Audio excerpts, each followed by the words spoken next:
संविधान का विकासात्मक कैसे विकास हुआ था। भारतीय संविधान विकास 1600 ईस्वी का राज्य लेख।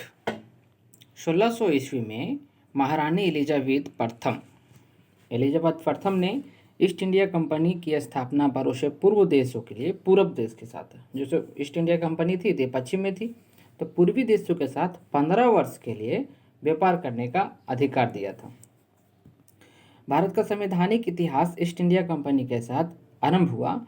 इस राज्य लेख द्वारा कंपनी को समस्त पूर्वी देशों के साथ, जितना भी ब्रिटेन से पूर्व आने वाले जितने भी देश थे, उनके साथ एकमेव स्वामित्व सौंपा गया। मतलब उसको स्वामित्व सौंप दिया गया कि इस पूर्वी देशों के साथ तुम व्यापार करो, तथा कंपनी समस्त शक्तियों के 24 सदस्यीय समिति में निहित थी। ये 24 सदस्य के समिति बना था, ठीक है। तो ये निहित थी इसमें, और इसे कह दिया, एलिजाबेथ ने स्वीकृति दे दी थी। 1600 ईस्वी में ईस्ट इंडिया कंपनी का स्थापना ही 1600 में होता है। संविधान किसी देश की राज्य व्यवस्था में मूल सिद्धांतों का प्रतिपादन करता है, जिसकी कसौटी पर राज्य की समस्त विधियां एवं कार्यों को उसकी विधि मान्यता तथा वैधता के लिए परखा जाता है। पुर्तगाल भारत के साथ व्यापार करने वाला पहला यूरोपीय देश था, और भारत के साथ व्यापार के फलस्वरूप इंग्लैंड के व्यापारियों ने इस ओर कदम उठाने का निश्चय किया। देखिए, पुर्तगाल जो था पहला देश था जो भारत के साथ व्यापार करने आया था 1498 ईस्वी में। आपको पता होगा वास्को डी गामा जब आया था केप ऑफ गुड होमरिन के रास्ते। संवैधानिक विकास एक नज़र में देखिए, 1600 ईस्वी में महारानी एलिजाबेथ द्वारा ब्रिटिश ईस्ट इंडिया कंपनी के साथ व्यापार करने का रॉयल चार्टर सौंपा गया। उसको क्या कहा जाता था? रॉयल चार्टर सौंपा गया। किसको? व्यापारियों को, जो 24 सदस्य की समिति था। 1609 ईस्वी में 15 वर्ष के लिए गए व्यापार के एक अधिकार को अस्थायी कर दिया गया। देखिए, जब 1609 ईस्वी जब हुआ ना, तो 15 वर्ष के लिए जो गए थे, कहा कि जाओ अब तुम ऐसा करो। उसको रेवेन्यू प्राप्त होने लगा ब्रिटेन को, तो उसने कहा कि ऐसा करो, तुम एक अधिकार हो गया, जाओ जब तक करना है तब तक करो। देखिए, इसका 9 ही साल के बाद 1613 ईस्वी में मुगल बादशाह जहांगीर के शाही फरमान के अंतर्गत सूरत में कंपनी की पहली बस्ती अपनाई। देखिए, जब तक 15 वर्ष का था तो कोई कंपनी नहीं स्थापित कर रहा था इंग्लैंड। उसको पता था कि क्या है करना, 15 साल में तो हटा ही देगा। लेकिन 1609 ईस्वी में जैसा ही एलिजाबेथ ने एक अधिकार दे दिया, कहा जाओ तुम अब जब तक माने तब तक व्यापार करना। तो 1613 ईस्वी में मुगल बादशाह जहांगीर के पास आता है और पूछता है कि सर हम वहाँ क्या फैक्ट्री लगा लें? तो जहांगीर ने फरमान दे देता है, ठीक है लगा लो भाई। क्यों? सूरत में क्यों दिया? तो सूरत में देने का कारण क्या था कि सूरत उसको कमजोर हिस्सा था, तो सोचा कि वहाँ से रेवेन्यू भी आ जाएगा, वहाँ पे कब्जा अंग्रेज कर लेगा। 1677 ईस्वी में कंपनी अपने सिक्के चलाने का अधिकार दे दिया। देखिए, 1677 में क्या किया, कंपनी को कहा कि तुम अपना सिक्का चला सकते हो, तुम्हारा अपना एक खुद का सिक्का होगा। 1600 ये जाके 77 में कहता है। तो 1757 में प्लासी का युद्ध हो जाता है। जब सिक्का चल गया उसका, तो समझ रहे हैं, किसी देश का किसी को कहा कि जाओ तुम व्यापार करने आए हो, फिर व्यापार करने के लिए कहा कि हमारे पैसा में व्यापार करोगे, फिर कहा नहीं जाओ। 1677 में कहा कि जाओ तुम अपना भी पैसा बना सकते हो। तो इस तरह से उसका अधिकार होने चला गया। 1757 ईस्वी में प्लासी के युद्ध में बंगाल के नवाब सिराजुद्दौला, बंगाल के नवाब जो थे सिराजुद्दौला थे, ठीक है, 1757 ईस्वी में। उन्होंने 1761 ईस्वी में वांडीवास के युद्ध में फ्रांसीसियों को निर्णायक हार हुआ। 1761 में वांडीवास का एक युद्ध हुआ था, उसमें निर्णायक हार हो गया। 1757 में देखिए हो जाता है किसके साथ? सिराजुद्दौला की हार हो जाती है ना। और 1764 ईस्वी में बक्सर के युद्ध में शाह आलम, देखिए 3 व्यक्ति थे, शाह आलम तथा बंगाल के अवध नवाब के विरुद्ध कंपनी की भी विजय हो जाती है। बंगाल कंपनी पूरी आधिपत्य दीवानी का अधिकार कंपनी के हाथों में आ जाता है। देखिए, दीवानी क्या है? दीवानी मामला ये हो गया ना कि उसमें जो राजस्व की मामला है उसका सारा का सारा अधिकार किसके हाथ में चला आया? तो यहाँ चला आया 1664 ईस्वी में कंपनी के हाथ में, मतलब ब्रिटेन के हाथ में। अब देखिए क्या होता है, आगे बताते हैं। वारेन हेस्टिंग्स 1772 ईस्वी में बंगाल का गवर्नर बना एवं द्वैध शासन की स्थापना कर दिया। द्वैध शासन का मतलब क्या हुआ कि देखो तुम भी शासन करो, हम भी शासन करेंगे, बस रेवेन्यू कैसे आ जाएगा, बटेगा। इसमें कैसे बटेगा जो बताते हैं। देखो, तुम्हारा सेना होगा और तुम्हारा राजस्व होगा, कर्मचारी होंगे, हमारे सेना होंगे, दोनों मिलकर शासन कर लेंगे इस पर।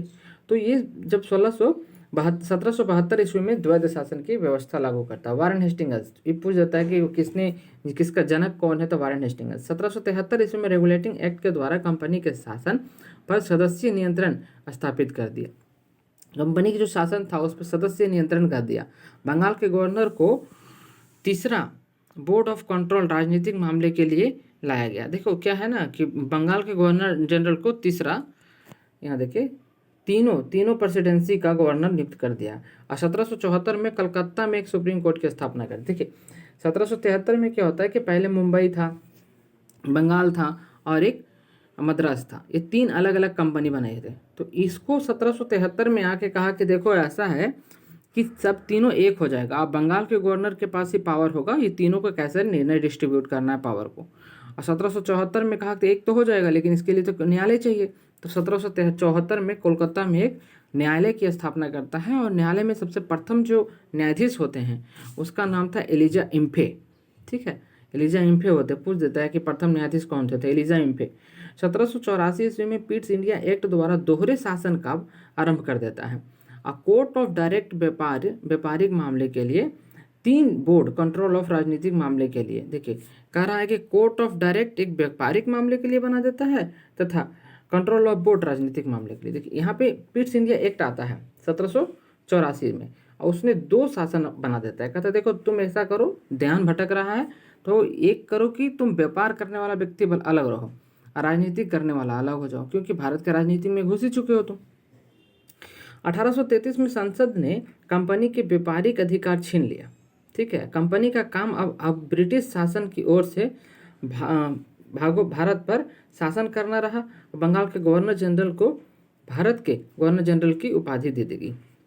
देखो अभी क्या हुआ, 1773 ईस्वी में कहा कि देखो ब्रिटेन की जो 3 पार्ट बनी थी, मुंबई, मद्रास और कोलकाता, ये तीनों को मिलाकर कहा कि बंगाल गवर्नर जनरल हो जाएगा। ठीक है, और 1833 में क्या आता है, 1833 में बहुत बार पूछा गया क्वेश्चन, 1833 की घटना। 1833 में क्या करता है कि व्यापारिक अधिकार छीन लिया, किसके साथ, तो ब्रिटेन से व्यापारी अधिकार छीन के कहा कि राजनीतिक मामले में तुम अधिकार करो, राजनीतिक ब्रिटिश सरकार की ओर से आप शासन करोगे सिर्फ भारत पे और इसका रेवेन्यू कलेक्ट करके ब्रिटेन को भेजोगे। अब देखिए छीनने का कारण क्या था, जब 1600 ईस्वी में बन के जब कंपनी आई थी तो वहाँ आई थी कि चलो व्यापार करेंगे, लेकिन 24 लोग थे। अब ब्रिटेन में भी मामला उठने लगा कि क्या ये 24 लोग ही व्यापार करेंगे, ब्रिटेन संसद में मामला उठने लगा। तो कहा कि नहीं, अब तो इतना दिन हो गया, ठीक है पहले गए थे तो व्यापार तो अब सबको करने का अधिकार देना चाहिए। तो ब्रिटेन के अन्य व्यापारी भी आना चाह रहे थे। तो जो कंपनी आई थी वो कंपनी के कहा कि तुम ऐसा करो कि सिर्फ राजनीतिक मामले देखो और ब्रिटेन से और भी लोग जाते हैं वो व्यापार के मामले देखेंगे। ठीक है, तो 1853 ईस्वी में इंडियन सिविल सर्विस के लिए खुली प्रतियोगिता बंगाल के लिए अलग लेफ्टिनेंट गवर्नर बनाया गया। देखिए क्या होता है कि अब 1853 ईस्वी में आ जाता है, थोड़ा आक्रोश हो रहे थे लोग कि तुम ही शासन कर रहे हो, तो उसने कहा कि ऐसा करो, जो इस कंपटीशन की एग्ज़ाम देगा, यूपीएससी का एग्ज़ाम देगा, वो व्यक्ति आके शासन करेगा, शासन में बैठेगा। तो इसमें क्या था कि उसने चालाकी किया, उसको पता था कि बैठेगा कहीं नहीं, लेकिन हमारे जो सुरेंद्र नाथ बनर्जी थे प्रथम व्यक्ति, उन्होंने ये पास किया सिविल सर्विस को। और सिविल सर्विस का परीक्षा कहाँ होता था, तो ब्रिटेन में होता था, एक सेंटर वहाँ बनता था। यहाँ से ब्रिटेन परीक्षा देने जाओ सेंटर, और वहाँ से पास होकर आओ प्रीलिम्स मेंस इंटरव्यू, और उसके बाद फिर भारत में शासन करोगे। इस तरह की प्रतियोगिता थी। ब्रिटेन वाले क्या था, ब्रिटेन में ही रहते थे, उन लोग आराम से कर लेते थे। ये भारत के लिए एक सोची समझी साजिश था कि इन लोग शासन में आए ही नहीं, लेकिन भारत भी उस समय बहुत कठोर मेहनत करके भारतीय लोग शासन में अंदर गए। इसी का परिणाम हुआ कि हम लोग आज़ाद हुए। 1858 ईस्वी में गवर्नर जनरल को वायसराय की उपाधि मिल गई। 1858 में गवर्नर जनरल जो थे उनको वायसराय की उपाधि मिल गई। लॉर्ड कैनिंग भारत पहले वायसराय बन गए। देखिए लॉर्ड कैनिंग जो थे भारत के पहले वायसराय बन गए। और 1861 ईस्वी में भारत में विभागीय प्रणाली का आरंभ हुआ, मंत्रिमंडल की व्यवस्था कर दी गई। 1861 में हम लोग को मंत्रिमंडल बनाया गया। 1892 ईस्वी में भारतीय सदस्यों को बजट पर बहस करने का अधिकार मिल गया। पहले बजट पे बहस करने का अधिकार नहीं था, 1892 में ये अधिकार हम लोग को मिला है। और उसके बाद फिर क्या होता है कि 1909 में सांप्रदायिकता को बढ़ावा मिला और अंग्रेज द्वारा फूट डालो और शासन करो की नीति अपनाई गई 1909 में। ठीक है, देखो 1907 में क्या हुआ था कि कांग्रेस और नरम दल गरम दल में बट गया था, तो उसे लगा कि सांप्रदायिकता के ही मौका है बढ़ने का। 1919 ईस्वी में प्रत्यक्ष चुनाव प्रणाली को अपनाया गया। प्रांतों में द्वैध शासन लागू किया गया। एक लोक सेवा आयोग का भी गठन किया गया भारत के लिए। 1935 में सांप्रदायिक निर्वाचन पद्धति पर विस्तार किया गया और केंद्र में भी द्वैध शासन की व्यवस्था की गई। 1935 के अधिनियम के द्वारा भारत परिषद का अंत कर दिया गया। समझे, इस तरह के आप देखेंगे सॉरी।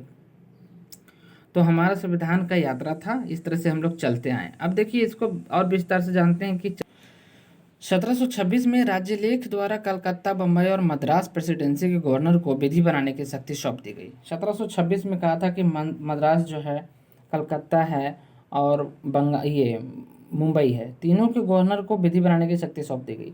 1726 ईस्वी में एक चार्टर एक्ट के द्वारा भारत स्थित कंपनी को नियमन, उपनियमन और अध्यादेश जारी करने की भी शक्ति सौंप दी गई कि जाओ तुम अब नियमन, उपनियमन, अध्यादेश भी जारी कर सकते हो।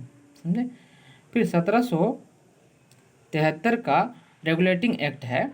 इसमें क्या कहता है कि ब्रिटिश सरकार ने कंपनी में व्याप्त भ्रष्टाचार एवं कुप्रशासन की दूरी करने के लिए 1773 ईस्वी में रेगुलेटिंग एक्ट पारित करता है।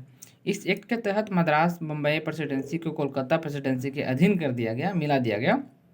बोर्ड ऑफ डायरेक्ट का कार्यकाल जो भी पढ़े थे ना शॉर्ट में, इसी का विस्तार है।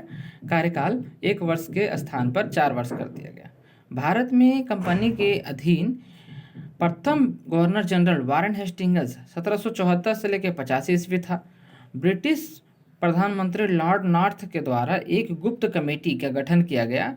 इसी के सिफारिश पर कंपनी के प्रशासन के नियम निम्नलिखित परिवर्तन किए गए। देखिए, लॉर्ड नॉर्थ था, इसके कहने पर एक गुप्त कमेटी बनाया गया था। इस कमेटी में के आधार पर ही भारत के प्रशासन का परिवर्तन किया गया कि किस तरह से प्रशासन करना है। कंपनी के शासन के लिए पहली बार एक लिखित संविधान प्रस्तुत किया गया। बंगाल के फोर्ट विलियम 1686 ईस्वी में कोलकाता, 1700 में नामाकरण के प्रशासन को अंग्रेजी क्षेत्र के गवर्नर बना दिया गया और बंगाल के गवर्नर को कलकत्ता, बम्बई और मद्रास के गवर्नर जनरल बना दिया गया। देखिए 1686 ईस्वी में कहता है। 1774 में कलकत्ता में 4 सदस्यीय सर्वोच्च न्यायालय की स्थापना किया गया। एलिजा इम्फे इसके मुख्य न्यायाधीश थे।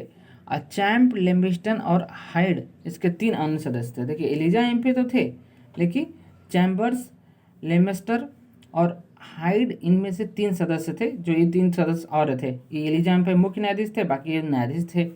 पीट्स इंडिया एक्ट 1784, अब देखिए इसके बारे में पढ़ते हैं।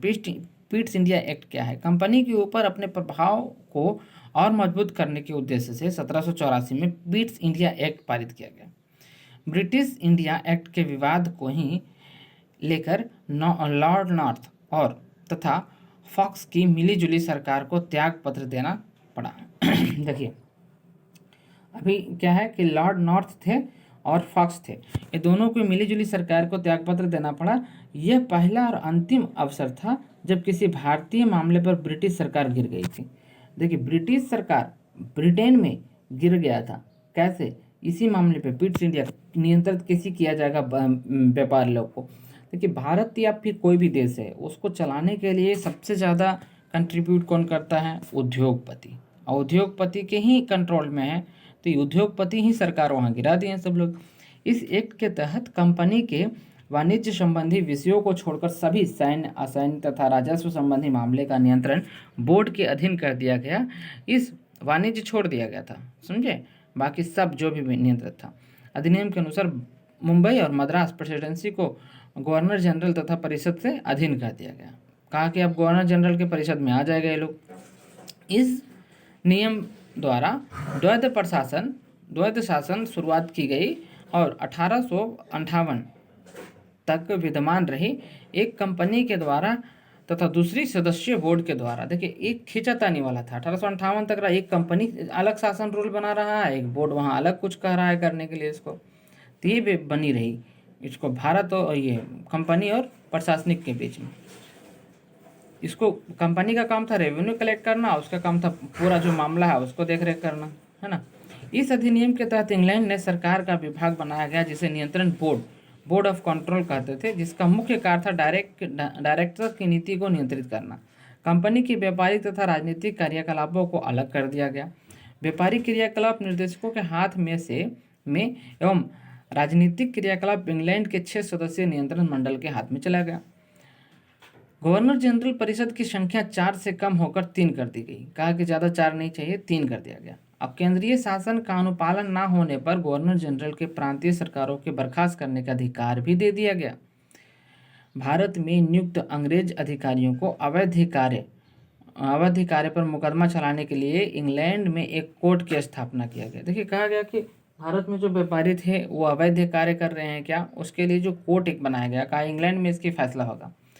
कंपनी के कर्मचारी के उपहार लेने पर प्रतिबंध लगा दिया गया। देखिए, पहले क्या था ना कि राजा को छूट दे दिया जाता था और उससे उपहार ले लिया जाता था। उपहार इसका पर्सनल होता था, इसलिए इसको कहा कि उपहार भी नहीं लेगा, ना पर्सनल व्यापार करेगा। गवर्नर जनरल को देसी राजाओं से युद्ध तथा संधि करने से पूर्व कंपनी के निर्देश से अनुमति लेना अनिवार्य कर दिया गया। कहा कि देखो, या तो गवर्नर जनरल जो बनेगा उसे यदि जो किसी राज्य के साथ, किसी क्षेत्रीय प्रांत के साथ युद्ध करना है या संधि करना है, तो दोनों के लिए गवर्नर जनरल से पहले पूछेगा, कंपनी से पहले पूछेगा। समझे, इस तरह की बात बोल दिया गया। तो इसमें क्या किया, कंपनी को थोड़ा छोटा करने, कम बांधने का काम कर रहा है। 1786 का अधिनियम लॉर्ड कॉर्नवालिस आते हैं। इस अधिनियम के द्वारा गवर्नर जनरल को विशेष परिस्थिति में अपने परिषद के निर्णय को निरस्त करने एवं उन्हें लागू करने का अधिकार दे दिया गया। उसे प्रधान सेनापति की शक्ति भी मिल गई थी। किसे, गवर्नर जनरल को, जो लॉर्ड कॉर्नवालिस आया था। पीठ ने 1786 ईस्वी में यह अधिनियम पारित करवाया कि जिसका प्रमुख उद्देश्य कॉर्नवालिस को भारत के गवर्नर जनरल के पद के लिए तैयार करना था। इस अधिनियम के तहत मुख्य सेनापति की शक्तियां भी गवर्नर जनरल में निहित कर दिया गया। मुख्य सेनापति की जो शक्ति थी वो भी गवर्नर जनरल में ही डाल दिया गया। और 1793 का चार्टर एक्ट, देखिए चार्टर एक्ट जो भी है ये सब कानून बन के आया था कंपनी के लिए, और वहाँ से जो लिख के लाते थे उसी को बोलते थे यहाँ। इस अधिनियम के द्वारा गवर्नर जनरल को अपनी परिषद के सदस्यों के निर्णय को रद्द करने का अधिकार दे दिया। कहा देखो, जो गवर्नर जनरल होगा, जो परिषद के सदस्य जो निर्णय लिया है रद्द भी कर सकता है, उसको खुद गवर्नर जनरल के पावर था। पहले क्या था, बोर्ड ऑफ डायरेक्टर के पास था। इस एक्ट के द्वारा नियंत्रण मंडल के सदस्यों के भारतीय राजस्व में से वेतन देने का व्यवस्था की गई। देखिए, जो नियंत्रण मंडल का सदस्य होगा उसका वेतन कहाँ से मिलेगा, तो भारतीय राजस्व से मिलेगा, भारत में जो कमाई हुआ उससे मिलेगा। सभी कानूनों को व्यवस्थित या अधिकार न्यायालय को प्रदान किया गया। देखिए, कानून का जो भी व्यवस्था था वो सब न्यायालय को दे दिया गया। 1813 का चार्टर एक्ट और लॉर्ड हेस्टिंग्स 1813 से लेकर 23 ईस्वी तक के शासन करते हैं, इसके बारे में पढ़ते हैं।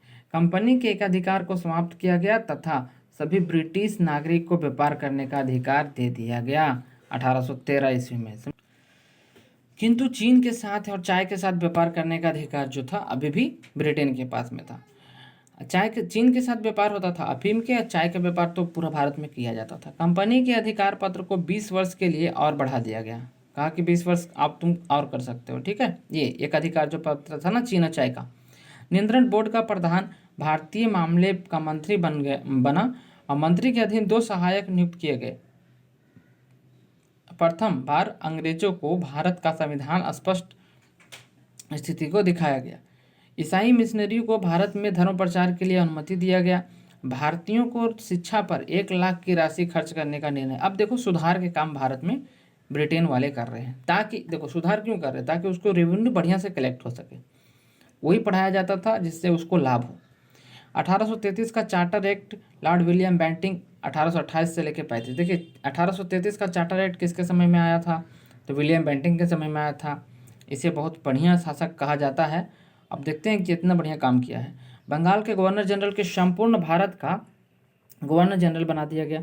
इस प्रकार भारत का प्रथम governor general lord William Bentinck बन गए, ठीक है। गवर्नर जनरल को पूरा भारत के लिए कानून बनाने का अधिकार प्राप्त हो गया। बम्बई और मद्रास की परिषदों से विधि निर्माण की शक्ति वापस ले ली गई। बम्बई और बंगाल जो अलग अलग, जो मुंबई देर प्रांत था ना, उसमें कहा कि अब नहीं, तुम नहीं निर्णय लोगे, मैं लूँगा। कौन, बंगाल वाले, लॉर्ड विलियम बेंटिंग जो थे। गवर्नर जनरल की परिषद में विधि सदस्य के रूप में 1 विधि अधिकारियों की नियुक्ति की गई। प्रथम विधि अधिकारी लॉर्ड मैकाले थे। कंपनी के व्यापारिक अधिकार को भी समाप्त कर दिया गया। समझे, कंपनी के व्यापारिक अधिकार था वो कहा कि अब समाप्त हो जाएगा। कंपनी के अधिक पद धारण करने वाले व्यक्ति को धर्म, जन्मस्थान, वर्ण, रंग के आधार पर अयोग्य नहीं ठहराया जा सकता। देखो, अब कंपनी की जो पद धारण करेगा उसमें जैसे एक काला रंग का है, इसका जन्म स्थान कहीं यहाँ और है, उसके आधार पे अयोग्य नहीं ठहरा सकते हैं। योग्यता है तो वो आया है तो उसको शासन करने की अनुमति मिलेगा। इस अधिनियम के द्वारा दास प्रथा को 1843 ईस्वी में खत्म कर दिया गया। कहा दास प्रथा नहीं होगा, दास कोई बनेगा ही नहीं। केंद्रीय शासन प्रणाली की शुरुआत की गई। 1853 का चार्टर एक्ट आता है और लॉर्ड डलहौजी उस समय शासन करता है। चार्टर एक्ट का एक अंतिम चार्टर एक्ट था, उसके बाद फिर चार्टर एक्ट आता नहीं है। गवर्नर जनरल लॉर्ड डलहौजी द्वारा कंपनी के शासन में सुधार हेतु प्रस्तुत रिपोर्ट के संदर्भ में पारित किया जाता है। इसके द्वारा अस्थायी कार्यों को प्रशासनिक कार्यों से पृथक कर दिया गया और विधिक कार्यों को, जो विधि बनाना था, व्यवस्था की गई कि विधि निर्माण हेतु भारत के लिए एक 12 सदस्यीय विधान परिषद का गठन किया गया। 12 सदस्य होंगे जो कानून बनाएंगे और जो कार्य प्रशासनिक कार्य है वो उसका पालन करेंगे। इस एक्ट के तहत भारतीय विधान परिषद के सर्वप्रथम क्षेत्रीय प्रतिनिधित्व का सिद्धांत पारित किया गया। इसी के तहत क्षेत्रीय सदस्य को गवर्नर जनरल की कार्यकारिणी के पूरी सदस्य बना दिया गया। कंपनी के कर्मचारी की नियुक्ति के लिए मनोनीत के स्थान पर प्रतियोगिता परीक्षा के आधार पर बनाया गया। देखो, उस समय क्या था, मनोनीत कर देता था, चलो जी हमारे रिश्तेदार हो या फिर हमारे परिचित हो, तुम बन जाओ यहाँ के प्रशासनिक अधिकारी, तुम यहाँ के डीएम बन जाओ, कलेक्टर बन जाओ, ये बना। लेकिन इसके बाद फिर क्या किया गया, कहा नहीं, जो प्रतियोगिता परीक्षा करना लेना होगा और वो जो पास करेगा वही आएगा। इसी के तो आज देन है कि हम लोग प्रतियोगिता परीक्षा दे कर आ रहे हैं। एक नए लेफ्टिनेंट को बंगाल के लिए नियुक्त किया गया। इसी चार्टर एक्ट के तहत संपूर्ण भारत के लिए एक विधानमंडल की भी स्थापना किया गया। 1858 का अधिनियम, अब देखिए 58 आ गया। अब देखिए इसी समय 57 की क्रांति होती है, उसके बाद फिर 58 तो आना ही है। 1858 में एक अधिनियम पारित किया गया जिसे act for the better government of India के नाम से जाना जाता है। माने ऐसा एक्ट जो कानून के अच्छे भारतीय में अच्छे काम करेंगे, इसके लिए। इसके द्वारा भारत में कंपनी के दोहरे शासन को समाप्त कर दिया गया, उसे ब्रिटिश सम्राट के हाथ में सौंप दिया गया। जो डायरेक्ट वहाँ बोलेगा वहीं से यहाँ कंट्रोल किया जाएगा। बोर्ड ऑफ डायरेक्टर और बोर्ड ऑफ कंट्रोल को भी समाप्त कर दिया गया। ब्रिटेन काउंसिल में एक सदस्य के रूप में भारत के राज्य सचिव की नियुक्ति की गई। वह अपने कार्य के लिए ब्रिटेन संसद के प्रति उत्तरदायित्व था। उसकी सहायता के लिए 15 सदस्य भारत परिषद की गठन किया गया। समझे, देखो क्या होता है कि अब कहा कि 1858 में कहा महारानी बोलती है कि अब मेरे हाथ में आ जाएगा शासन, यहाँ से जो कहूँगा उसी को लागू करना है। लेकिन हमें पता कैसे चलेगा, कहा कि भारत में 15 सदस्य का एक कमेटी बन गई और उसे कहते थे हम लोग कि भारत सचिव भारत परिषद हो गया। और उसका काम था कि भारत में जो भी काम हो रहा है वो ब्रिटेन को बताना, ब्रिटेन में जो भी नियम लागू करने के लिए कहा गया है भारतीय लोग को बता देना, ये काम था उनको। इसके तहत 1784 ईस्वी में ईस्ट इंडिया एक्ट द्वारा लागू द्वैध शासन प्रणाली समाप्त कर दिया गया। जो द्वैध शासन प्रणाली था ना, द्वैध शासन में क्या था कि हमारा सेना होगा, आपका कर्मचारी होगा, दोनों मिलकर काम करेंगे, रेवेन्यू का आधा आधा बांट लेंगे। परिषद भारत मंत्री को एक संयुक्त निकाय बना दिया गया जो भारत अथवा इंग्लैंड के अभियोगों के वादी अथवा प्रतिवादी हो सकता था। भारत मंत्री और उसके परिषद के सदस्य के वेतन, उसके कार्यालय खर्च तथा ईस्ट इंडिया कंपनी के ऋण आदि के भारत के राजस्व के दिए जाने वाले व्यवस्था से की गई। देखो, भारत में जो भी खर्चा हो रहा था उसके लिए इंग्लैंड से नहीं आएगा पैसा, भारत के ही लोगों के द्वारा जो अर्जित किया गया ऋण है उससे पैसा दिया जाएगा। मुगल सम्राट के पद को समाप्त कर दिया गया। कहा कि अब मुगल सम्राट के पद नहीं है, समाप्त कर दो, उसको जो पेंशन दिया जाता था पेंशन नहीं मिलेगा। इस अधिनियम के द्वारा भारतीय मामलों पर ब्रिटिश संसद का सीधा नियंत्रण स्थापित कर दिया गया। अच्छा, आप लोग बताएंगे कि मुगल सम्राट का अंतिम बादशाह कौन था और उसे कहाँ रखा गया था और कितना पेंशन दिया जाता था, कमेंट बॉक्स में बताएंगे। भारत के गवर्नर जनरल का नाम बदलकर वायसराय कर दिया गया। इस अधिनियम के तहत लॉर्ड कैनिंग को भारत का प्रथम वायसराय बनाया गया। इस अधिनियम के तहत भारत के राज्य सचिव को एक विकास निगम घोषित किया गया। राज्य सचिव अपने कार्यों के लिए ब्रिटिश संसद के प्रति उत्तरदायी होता था। 1861 ईस्वी का अधिनियम। इस अधिनियम के द्वारा भारत में संविधान विकास का सूत्रपात किया गया। सूत्रपात मतलब शुरुआत किया गया। इसके द्वारा गवर्नर जनरल को नए प्रांतों के निर्माण तथा उसके लेफ्टिनेंट गवर्नर को नियुक्ति करने के लिए अधिकार मिल गया। इस तरह से आज जो है हम लोग पढ़ रहे हैं वायसराय परिषद के कानून और उनके निर्माण शक्तियाँ। देखिए वायसराय परिषद के कानून और उनके निर्माण शक्तियों को की गई, जिसके तहत लॉर्ड कैनिंग ने भारत के विभागीय प्रणाली को आरंभ कर दिया। बम्बई और मद्रास को सरकार को अपनी काउंसिल के कानून बनाने के लिए महाधिवक्ता एवं कम से कम 4 से एवं उससे अधिक 8 सदस्य बढ़ाने की आज्ञा दी गई। क्या कि कम से कम 4 बना लेना, इससे अधिक बना लेना। बम्बई एवं किसको? मद्रास को। गवर्नर जनरल को बंगाल, उत्तर पश्चिम सीमा प्रांत और पंजाब में भी विधान परिषद स्थापित करने की शक्ति दिया गया। देखो कह रहा है उत्तर पश्चिम मतलब उत्तर प्रदेश और हरियाणा वाला साइड में, और पंजाब और यहाँ सिंध तक। गवर्नर जनरल के इस उद्देश्य से नए प्रांतों की रचना, सेवाओं और परिवर्तन अपने लेफ्टिनेंट गवर्नर नियुक्त करने की शक्ति मिल गई। इस प्रकार भारत में नियंत्रण मंत्रिमंडल व्यवस्था की शुरुआत हो जाती है। अब देखो यहाँ से मंत्रिमंडल बनते हैं। आज जो मंत्री बने फिर रहे हैं ना लोग, तो यहीं की शुरुआत है, यहाँ से होती है। गवर्नर जनरल को अध्यादेश निकालने की शक्ति प्रदान की गई। गवर्नर जनरल जो है राष्ट्रपति के काम कर रहा है, यहाँ पे देख रहे हैं। वायसराय की परिषद को कानून बनाने की शक्ति प्रदान की गई। इसके अंतर्गत सदस्यों की न्यूनतम संख्या जो है 6 एवं अधिकतम संख्या कहा कि 12 निर्धारित की। ऐसा नहीं कि बहुत सारा उसमें भर लो। इसको वायसराय मनोनीत करेगा और इसमें वायसराय मनोनीत करेगा। आज भी देखो है ना कि राष्ट्रपति मनोनीत करते हैं, वैसे सेम लेफ्टिनेंट। देखिए 1873 ईस्वी के अधिनियम आता है। इसमें क्या कहता है, अभी चार्टर एक्ट था, अब अधिनियम आने लगा है। ठीक है, अधिनियम क्यों आने लगा? क्योंकि ये बन के आ रहा है ब्रिटेन से। चार्टर एक्ट क्यों आता था? क्योंकि वो कानून बना रहा था कंपनी। तो एक्ट और अधिनियम में यही अंतर है। पूछ देता है कि एक्ट में क्या अंतर है, तो एक्ट में क्या है कि एक्ट बना, चार्टर एक्ट क्या था, ये कंपनी बनाते थे शासन करने के लिए। और ये अधिनियम कौन बना रहा है? सीधे डायरेक्ट वहाँ का संसद बना रहा है ब्रिटेन का। 1876 के अधिनियम देखिए, इसके अनुसार महारानी विक्टोरिया को भारत की सामग्री घोषित कर दिया गया। 1876 पूछ देता है कि कब महारानी विक्टोरिया को भारत की सामग्री घोषित कर दिया? कहा कि भारत की ही सामग्री है ये। कब? तो 1876 ईस्वी में।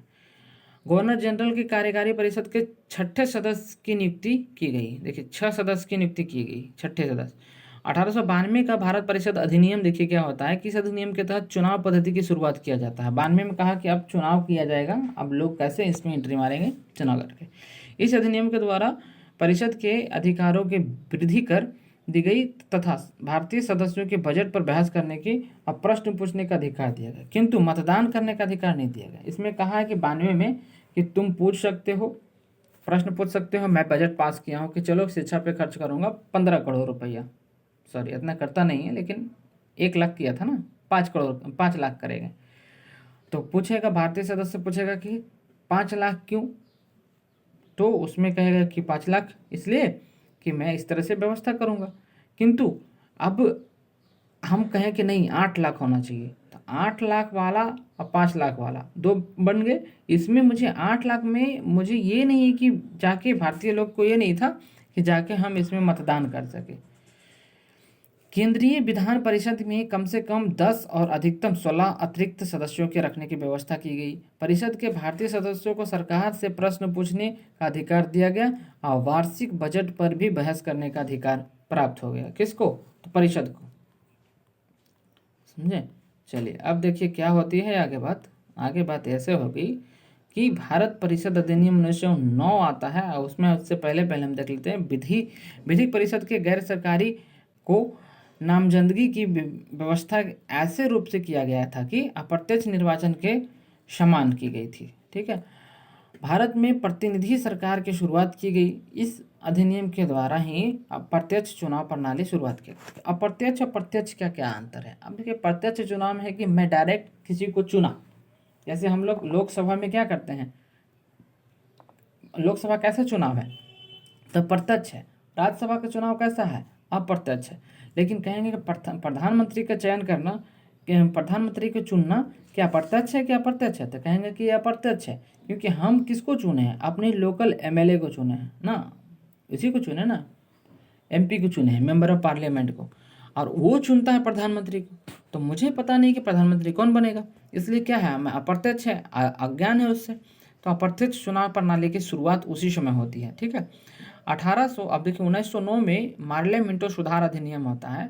इसमें भी कुछ गलतियां थी, सुधार कर रहा है ये। भारतीयों को भारत सचिव एवं गवर्नर जनरल की कार्यकारी परिषद की नियुक्ति किया। केंद्रीय विधान परिषद के सदस्यों की संख्या 16 से 60 करने के बाद कहीं इतना लोग है तो बढ़ाएगा ना संख्या। प्रांतीय विधान परिषद के आकार में वृद्धि हो गया। प्रांतीय विधान परिषद में पहली बार गैर सरकारी सदस्यों की भी अनुमति मिल गई, बहुमत हो गई। गैर सरकारी नहीं है उसको भी बहुमत मिली। केंद्रीय और प्रांतीय विधान परिषदों को पहली बार बजट पर वाद विवाद करने, सार्वजनिक हित के लिए विषय पर प्रस्ताव पेश करने, पूरक प्रश्न पूछने और मत देने का भी अधिकार मिल गया। 1909 के एक्ट में आ रहा है, देखो उससे पहले नहीं था हम लोगों को। अब देखिए क्या होता है कि पहले सरकारी लोग ही शासन करते थे, उसके बाद फिर 1909 में कहा कि गैर सरकारी लोग भी शासन करेंगे, और आज हालत ऐसा है कि सरकारी लोग तो शासन ही नहीं करते हैं, वो लोग क्या करते हैं, सिर्फ उसका फॉलो करते हैं, लेकिन गैर सरकारी लोग ही इसमें चले गए हैं राजनीतिज्ञ में।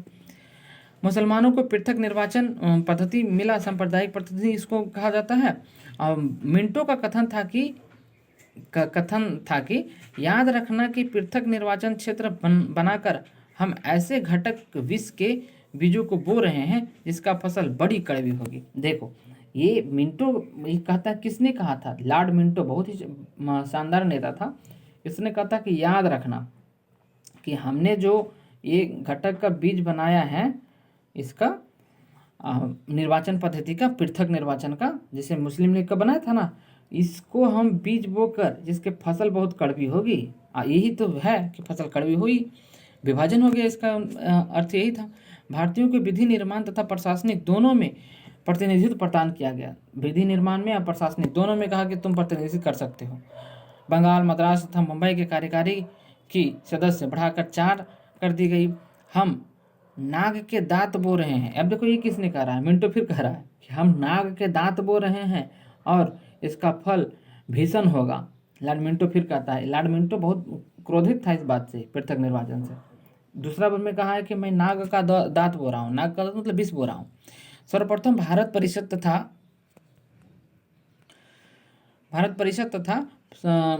वायसराय की कार्यकारी परिषद के भारतीय सदस्यों को शामिल किया गया। इसमें से केसी गुप्ता, सैयद हुसैन विलग्रामी शामिल थे। देखिए 2 व्यक्ति थे, सर्वप्रथम जो शामिल किया गया था, तो केसी गुप्ता प्रथम व्यक्ति थे, सैयद हुसैन विलग्रामी दूसरे व्यक्ति थे। ये शामिल हुए थे किसमें? तो भारत परिषद कार्यकारिणी सदस्य में। भारत सरकार अधिनियम 1919, अभी 1909 था, अब 1919। अब देखो तो क्या देख रहे हो कि प्रत्येक 10 साल पे आ रहा है ये, ठीक है। 1919 मोंटेस्क्यू चेम्सफोर्ड सुधार आता है, ये इसमें भी सुधार कर रहा है कुछ। 1917 में मोंटेस्क्यू चेम्सफोर्ड आयोग की रिपोर्ट के अनुसार अंग्रेजों को भारत में शासन करने के लिए आयोग बताया गया। कहा कि अयोग्य है, योग्य नहीं है भाई। होम रूल आंदोलन से भारतीयों को चेतना, राष्ट्रीय तथा प्रथम विश्व युद्ध में भारत के सहयोग के कारण तत्कालीन भारत सचिव मोंटेस्क्यू ने 20 अगस्त 1917 को ब्रिटेन सरकार को प्रस्तावित सुधार की घोषणा की थी, ठीक है, जिसमें कहा था कि भारत को स्वतंत्र डोमिनियन की स्थिति प्रदान की जाए। इसी रिपोर्ट के आधार को मानकर भारत शासन अधिनियम 1919 को पारित किया गया। देखो भारत शासन ये क्या कर रहा है, अब इसमें पूरा बढ़िया से मानते हैं। मोंटेस्क्यू आयोग जो आया था उसने कहा था कि अंग्रेज को शासन करना है, ये जो शासन अयोग्य है, शासन ठीक से कर नहीं रहा है। भारत के लिए भारतीय लोग होम रूल के तहत, होम रूल क्या है? ये घरेलू शासन, इसके तहत स्वतंत्र डोमिनियन की स्थिति प्रदान कर देगी। और 1919 ईस्वी में कहा था कि एक स्वतंत्र डोमिनियन क्या है? तो डोमिनियन का अर्थ ये हुआ कि हमें शासन करने दीजिए, आप सिर्फ इसमें जो रेवेन्यू या टैक्स है वो कलेक्ट कीजिए, ये डोमिनियन था। लेकिन अब पूर्ण स्वराज देखिए एक बात आता है, तो पूर्ण स्वराज आगे पढ़ेंगे हम लोग, ठीक है। Bye bye, thank you. Like share subscribe कर लीजिएगा और जितनी भी एजुकेशन चैनल है उसको फैला दीजिएगा इसको, ताकि आप लोग को और उन लोगों को भी मदद मिले और मुझे भी सपोर्ट मिले। Thank you.